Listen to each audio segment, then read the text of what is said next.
Welcome to Books on Air. I'm Suzanne Harris. Books on Air is a series where we do a deep dive into the writer's passion. We talk about why they wrote the book. We talk about what their writing process is like, always a bit of a mystery. And what do they hope that their reader will take away from their book? You, my dear audience, will get a real glimpse behind the curtain, if you will. Joining me today is Irene Holmes, and she's here to talk about her fascinating, gripping, and suspenseful historical novel called Reflections. Irene, it is such a pleasure to welcome you to Books on Air. Thank you for joining me. Thank you for inviting me. Nice to meet you. Well, you are just so interesting. You and I could talk about so many things, and I know we're here to talk about the book, but you are an artist and a professional potter. I can't tell you how envious I am, first of all, that you have that talent, because I've always wanted to be a potter. I've had that clay in my hands once, and I just thought, oh, this is so fun. Tell me about your art. Well, in a previous life, last century, and it was last century, I did an arts degree, printmaking, art history, drawing. They were the core ones, core units, and then I did an elective which was ceramics, and my husband at that time was also interested in ceramics, so we started our own little pottery in the back garden, and then with some other friends opened a gallery and sold our work through the gallery, and I loved it. I really did enjoy the creativity and the solace, really. It's quite a soothing thing to be doing. You don't have any fingernails, mind you. They disappeared after about week one.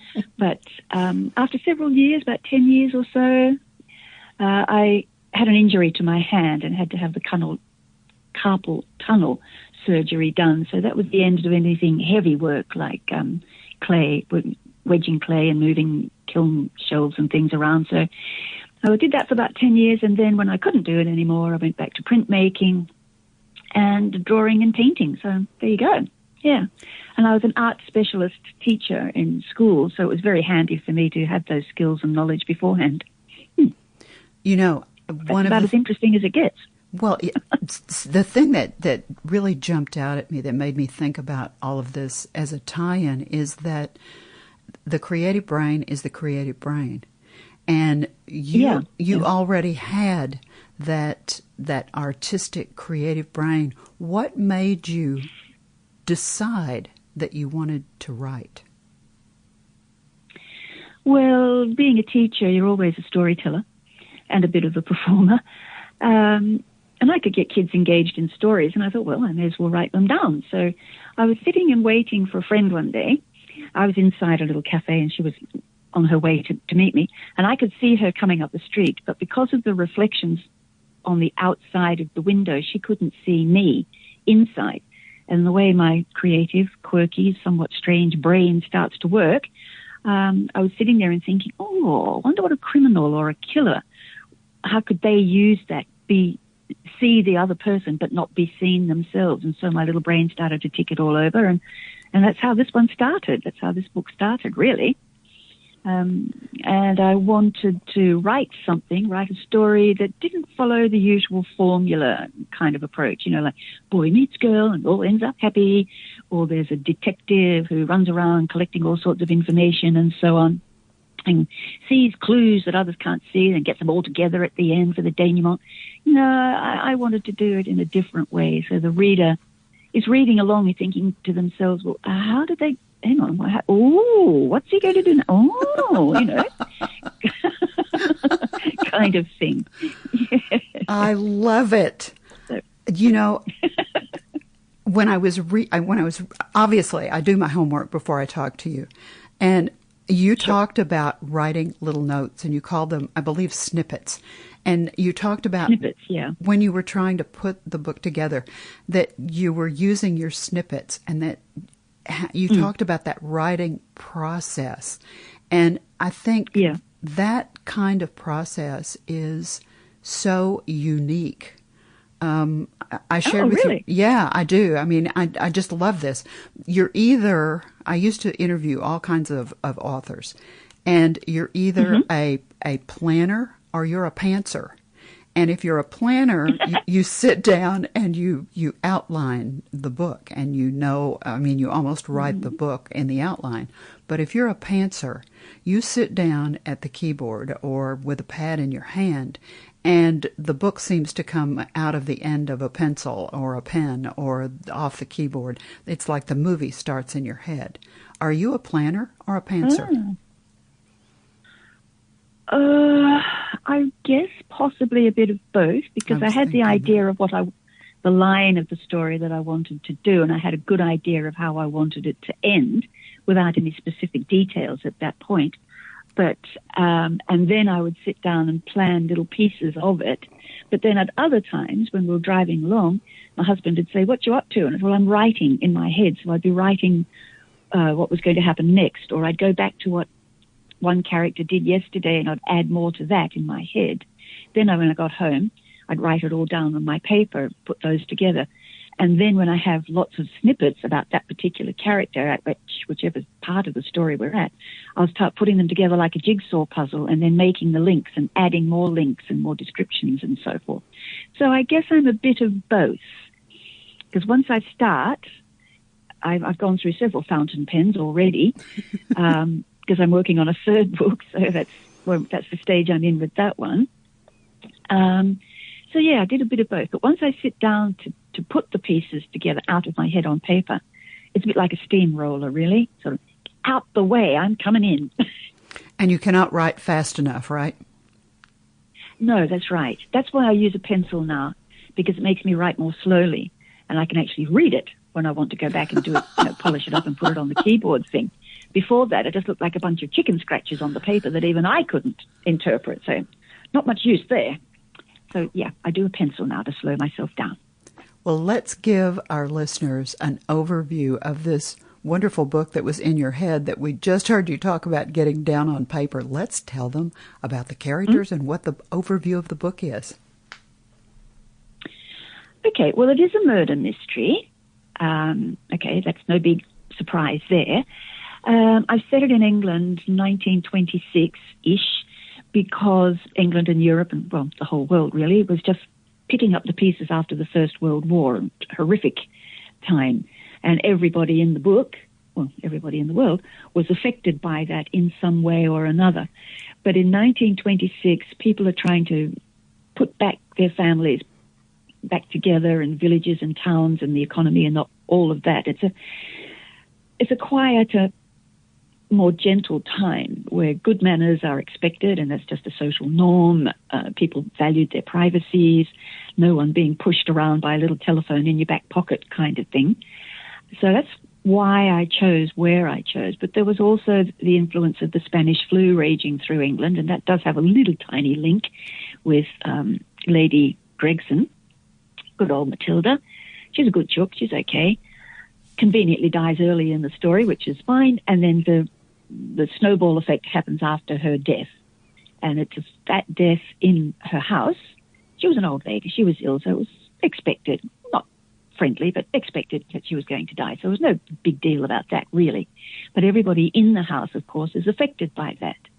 And people in the village, you know how you drop a pebble in a pond and all those little ripples go out to the edge? Well, that was what her death did to the household and to the village. Those little ripples started to wander off to the edge of the villages and houses.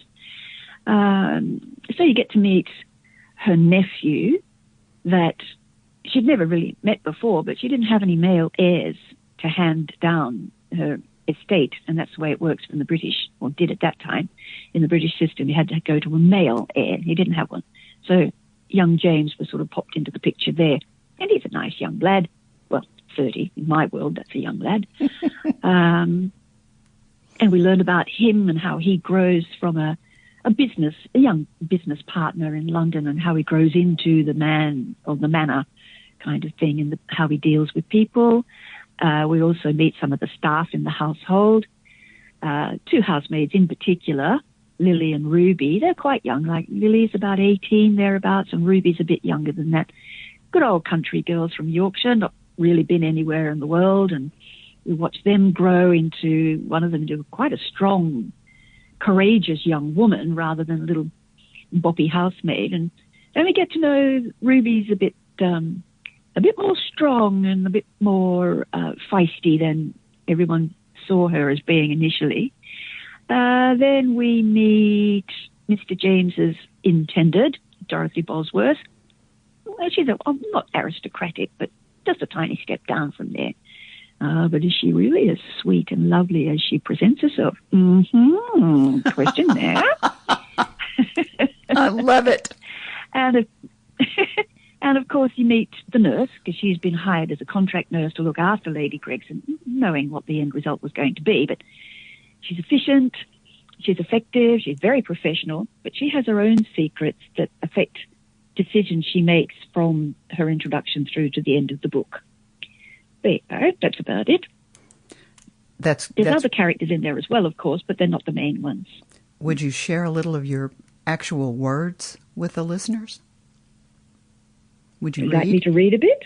Yes, if you I'll read a wouldn't little mind.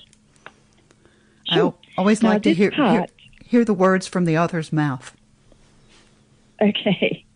Now, this is the part sort of just leading into Lady Gregson's funeral, which is happening tomorrow.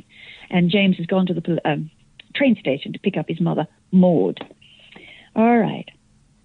As he says to her, "Why did you leave your arrival until now, the night before the funeral, on the very last train?"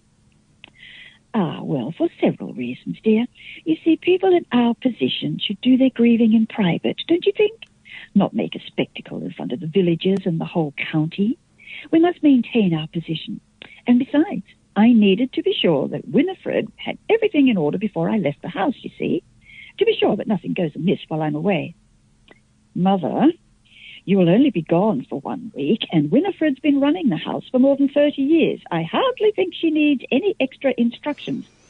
Also, Mother, you don't live in this county, and you don't have a position to maintain. Oh, only 1 week, dear.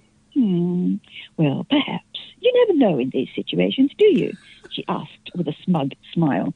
Oh, God, thought James. That does not bode well. I wonder if Father really did die of a fever, or if he just held his breath long enough until his brain popped, just to escape from her. I wouldn't be surprised. I love it. Now that Maud was settled in the back of the seat...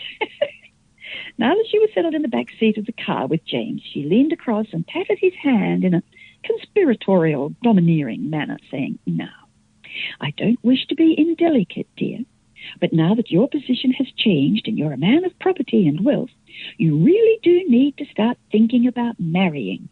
A gentleman who owns significant estate really does need a wife." James just stared at her, mouth agape, incredulous. "You don't mean to sound indelicate.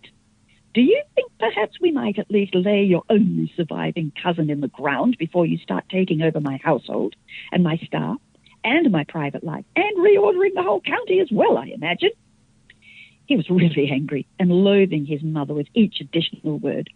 "Of course, dear," she smiled again, completely ignoring his anger. "There'll be plenty of time for addressing all those things after the funeral. Next week will be time enough to start. Really, Mother, you are too much. Quite horrid, actually. And I'm going to leave you there." Oh, I love it. I especially love the voices. That's just perfect. I know we've hooked the listeners. I know we have. And I'm curious about the book cover. When I went to Amazon, when I went to Amazon and here came the book cover, I thought, oh, is there a story behind that? Because it's so eye-catching and arresting and mysterious looking. Oh, wow. Well, the story is the main characters are mostly females, and the killer, oh dear, okay, I'm not giving it away, I guess. No, don't. The killer is is a fractured, broken person, and you get to know more about that and how and when that happened way back in the past and how it affects what the killer does now. But the main event of the story is viewed by an unseen witness through the reflection in a mirror. So the cover shows that this killer is a broken, damaged person, but is exposed through the reflection of a mirror. Did you draw that? How did that come about? I mean, it's really eye-catching. Oh, thank you. No, I didn't draw this one. That would take another 5 years for that to happen. I chose the image. I looked at many, many different images of reflections, most of which are absolutely beautiful, but didn't really give the strangeness and the question about why is she in pieces kind of feeling that I wanted from it. So I chose the image. I made a selection. Yeah. Excellent choice. Thank Excellent you. choice, Thank you. yes. Now, did you have any audience particularly in mind? I mean, I'm a mystery fan myself, and so when I read the excerpt that's there on Amazon, you hooked me right away as a mystery fan. Oh, very good. Sure. Were you thinking about mystery people or? Yes, but more of the mature audience kind of thing, not children or teenagers. So sort of 30-ish older or thereabouts. And someone who likes a mystery and is a logical thinking kind of reader. How do we get from here to there? Or having done those steps, where's the reader going to go now? Or what's the character going to do next kind of thing? Logical, sequential. I know that sounds pretty boring, but that's how my head works. And I guess I was writing for someone like me, likes a mystery, likes to figure out how things are going to be dealt with, that kind of a reader. With a red herring or two along the way. Yes. I always enjoy that. Yes. Oh, yes. I always enjoy that. That's it. Yeah. Now, I've said that the book is available. I've said that the book is available on Amazon. So the title of the book is quite simple. It's Reflections, Reflections by Irene, Irene, Holmes, Holmes. Go to Amazon, enter that title. It'll come right up and you'll see exactly what I'm talking about when you see the cover of the book. Irene, is there anywhere else? Sometimes people either don't want to go to Amazon or they would prefer to deal with a smaller bookseller. Is there somewhere else that they could buy the book? Yes, you could go to the publisher's website, which is Ex Libris, xlibris.com, and it's on there. There's also, I have my own Ex Libris. If you go to Ex Libris site and put my name in, you should be able to get to my website for the book as well. And it's also available through Barnes and Noble's websites or stores. And I know there's some others, but I can't remember. Sorry. That should be, they could Google if they want to see if there's something in their area. Or, I mean, you're in Australia, I'm in the U.S., and so perhaps the Australians might want to go somewhere closer, or they may not want to order online. Sure. Or the U.S. people may want to see if they could get it in their bookstore, so they could just Google and see. Exactly. Yeah, excellent. Actually, if you go to Google, there is an ad and promotion running on Google for this book as well, so that'll make it easier for them.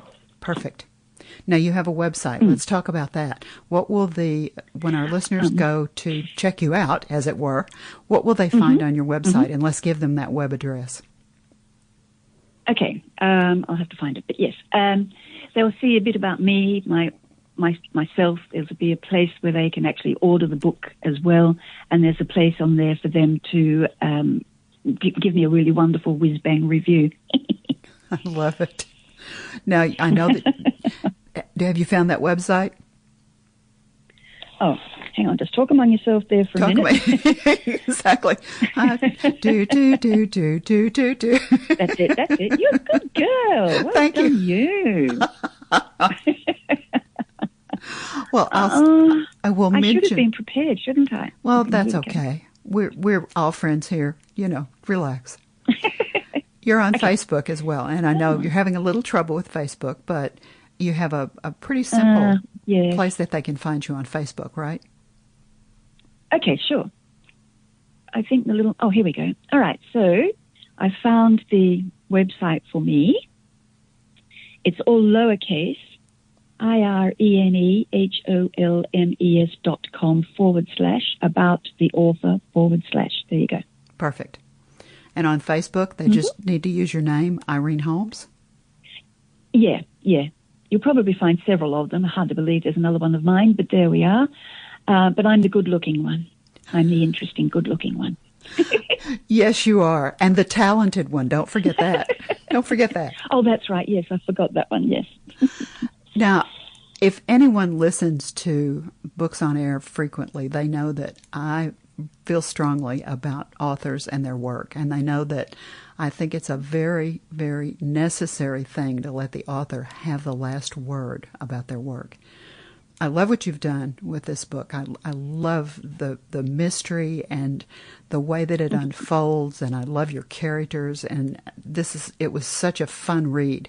And when I finish the excerpt, you leave it in a perfect place for me to want to buy that book to find out what happens. So let's say I bought my copy of Reflections, and I'm sitting down and I'm reading. Now, I may read it all in one sitting, or I may be the kind of person that likes to read just a few pages before I go to sleep. But in any case, I will finally get to that last page, and I'll read that last page, and I'll close the book.